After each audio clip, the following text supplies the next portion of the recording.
Okay, so this is Kelvin. He is the owner of the shop, and it's a very unique shop. Did you design this place? Or did you? Kind of. We can, let's go start from the front. Okay. This building, when we found it, had no windows, no structure on the inside at all. Okay.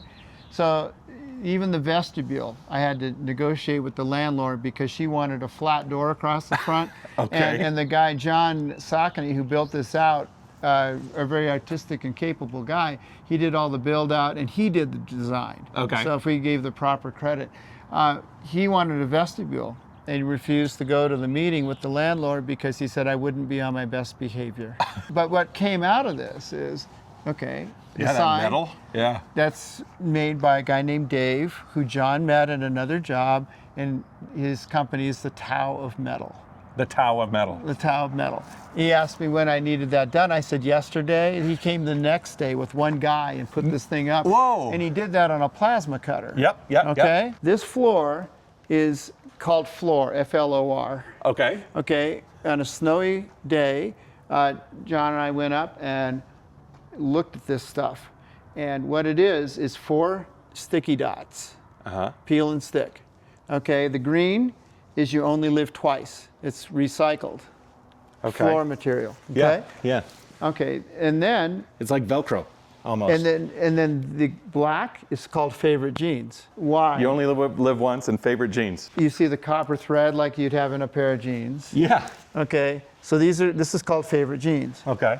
Now it took John on his hands and knees, drew the tree one full day, drew it out. Yeah. And then cut all the pieces and put it down. Cool. Right? Yeah. Neat stuff. Now.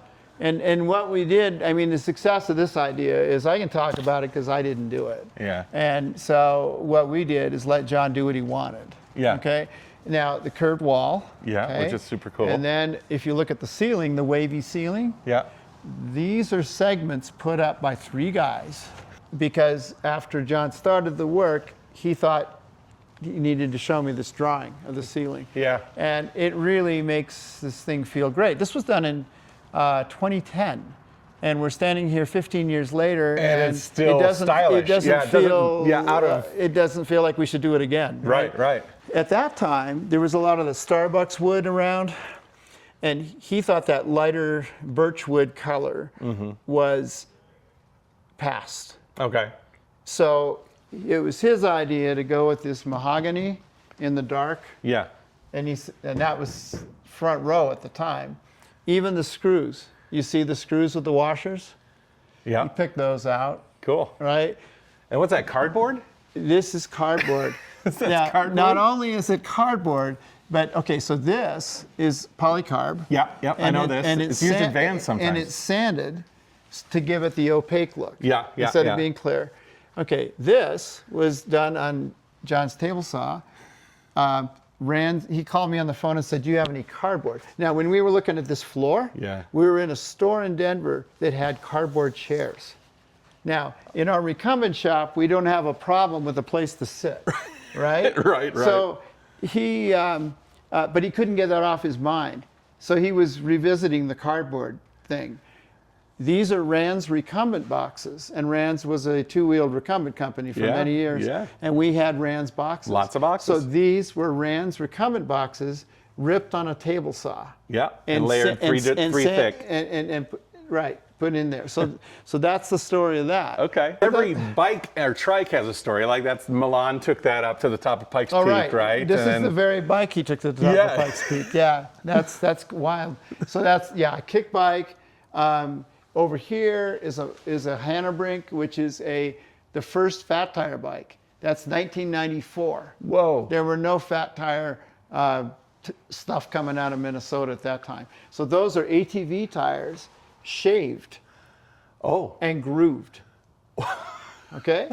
And those are tubeless wheels, and that's an air shock in the front, and a mid-drive. You see the mid-drive in the back with these tiny cassettes? Yeah. Okay, so I saw that when I was in Southern California doing a consumer bike show with the Recumbents. Okay. And this guy was in the booth across from me, Dan Hanebrink. He's no longer alive, but he was a character. And one of the stories I have is there's Rampart Range Reservoir at the top of the pass where you go mountain biking, okay? And I thought, oh, well, I'll take this. Well, this is right after the winter with the runoff, so some of the trail was obscured by water. Yeah. And so I went across cut the corner, and I got into the Floated? and it floated. The wheels came up. Floated. It's the inner wheels tubes. came up right, so I walked out. Yeah. With this thing because those tires had floated That's up funny. out of the thing. So let's see what else. That is an MC squared, and that's one of 5 recumbents. The blue one. The blue one. That's the first one made, and we built a green one and a yellow one and a red one and a 5th one. I can't remember. But that was introduced when the first Bacchetta Aero came out, the air tie. So this is all steel, made by Mark Nobiletta, master frame builder. But Bacchetta was obviously a little further down the road in the game, and so we couldn't sell a steel bike for the price of a titanium high racer that they'd come up with. Yeah. But there's 5 of those on the planet, and they're nice. 5 total. Yeah, and they're really nice. That is an Alex Moulton mountain bike. Yeah, it's wild. And I saw that. So if you don't know who Alex Moulton is, he designed the suspension for the original Mini Cooper. Okay. Okay, and not the current one. And this has got a unique suspension. Underneath those little bellows, there's a tapered cone there in the back. And then in the front end, it's leading link. You'll see the dropouts are stainless steel leading links down the bottom by the axle.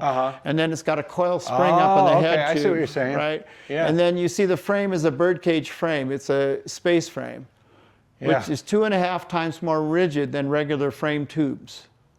And low standover height. Now that's 1988, okay? Wow. 1988, and that's the serial number is PP01, as in the very first one ever made. And we had a little bit to do with the R&D on it. He was the engineer, and we in the States kind of worked together on that, and then so we got to have that bike. That's cool. So there's that. Let's see, what else? Oh, this is a Dursley Pedersen. That blue bike is a Dursley Pedersen. So that is a British bike made out of Reynolds tubing, and it's a crank forward bike. So you see where you sit? Yeah. And you see the bottom bracket where it is?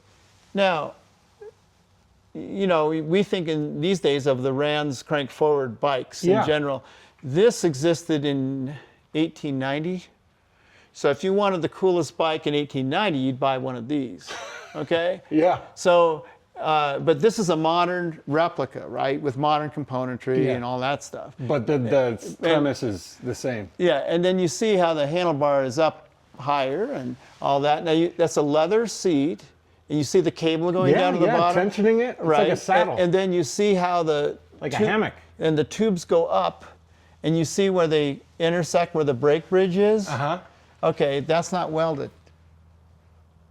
Okay? Okay. So when you sit on the seat, those double seat tubes go this way and invoke the spring tension. Okay? Okay. So it's a suspended frame, not a articulated one. You have to sit on it for it to properly to work, right? Yeah. Okay. Now I got I got too many bikes, huh? All right. So this is probably the most relevant piece to Angletech is that bike up there. And an Avatar 2000, if it hadn't been for a guy named Roger Hoffett that's coming into my shop in 81 now. I've revised the date a little bit because I was a little off. But anyway, that's a long wheelbase recumbent made out of Reynolds tubing, low bottom bracket, state-of-the-art components at the time, beautiful TA cranks, made in Massachusetts. Now see the seat mesh? It's got leather straps on it instead of nylon. And you see the rack in the back? Yeah. Again, it's suspended, again, on straps, right? Yeah. And it has under-seat steering. But the handlebars are very narrow. You only put 2 fingers on each side, not a whole hand, because you don't need to. You know, it's linkage steering. So that was the very first recumbent we ever sold. I mean, I bought this later to have a living example in the building. And these were built by 4 MIT guys. Okay? Yeah. And one was David Gordon Wilson, a professor, now passed away. Really nice guy. And then there was Dick Ryan, well, you might remember the name Dick Ryan, and he was one of the 4 guys. And then there was this guy, Forrestal, who was a tool and die maker. And then there was Roger Mezejewski, who was the sales guy. And when you bought it, you had to, it was like a 11 by 14 buying a house document. You couldn't back out of the deal. You had to wait 6 months, only black. And why did they make you sign so much paperwork? Because they invest so much in building it? This is New England in 1981, and 4 guys, no deep pockets. Yeah. So I just think it was all paranoia. Yeah. But beautiful. Yeah. You know. Yeah. So, but we all owe in the modern day America, we owe ourselves to that. Wow. If you have any recumbent affection at all, then bow down to that, you know. That's a Bridgestone. Okay. Called a Picnica. Okay, Bridgestone is a Japanese bike company. Okay. And they've built a lot of traditional bikes. There was a pretty big following in the States back, 40 years ago. But that has its own, see the chain pitch is smaller so that you don't have to use big chain rings to get a bigger gear. Okay. Right? It's a single speed. Yeah, the chains are like, the linkages are tiny. tight. And then the beautiful workmanship. And now you see where the hand with the crocodile is? That's to warn you not to get your hand in there, because you squeeze the back tubes together, those chrome ones in the back, and that whole frame comes down like about the size of a bag of golf clubs. Oh, really? Okay? You don't want that to happen. You don't want that. You don't want your hand in there, right? So that's a Picnica, and there were a couple different generations of that. But that's a pretty cool little bike. Very cool. 12-inch wheels, and all that. So back here, so anyway, a couple workstations, blue, green, and then you see the benches are just kick-ass benches, really, really beefy benches. Yeah. And then there's the red, and then this is the green, and that's the blue. So that sort of goes through the chemistry around the whole here. theme. And then he built a shipping bench.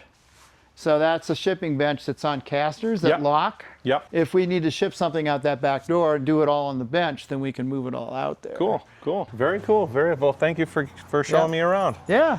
You're a busy man.